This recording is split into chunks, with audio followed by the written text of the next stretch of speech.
Hi, it's Adam with WebStarts.com. In this short video, I'm going to show you how to take backup snapshots of your website and then how you can restore them. So this is perfect in the event that you have a previous version of your website that you would like to bring back and make it your current version.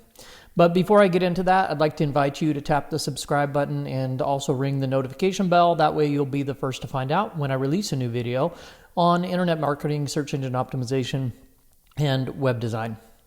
All right, I'm logged into my WebStarts account. I'm going to click on the Backups application panel, and then I can create a backup manually by clicking on this Create Backup button.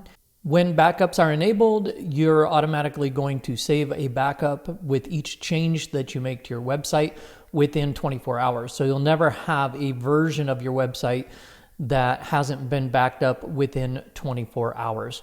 Now you can see what the various backups of your website look like just by clicking on the link that displays the time and the date that your website was last backed up or each version was backed up. So here you can see that I have a couple of different versions. I can take a look and see a full screen version of that just by clicking on the icon. And then to restore that previous version, all you need to do is click Restore, confirm that you'd like to restore it. And then after a few minutes, it'll deliver you a success message. And then you'll see, if you go back to your website, that that backup has been restored. So you can see here I changed the background color of the body section of my website. All right, going back into the Backups app, of course, we have the option to delete backups. So if you feel like there's too many in there and it's getting a little bit confusing, then you can delete those various backups.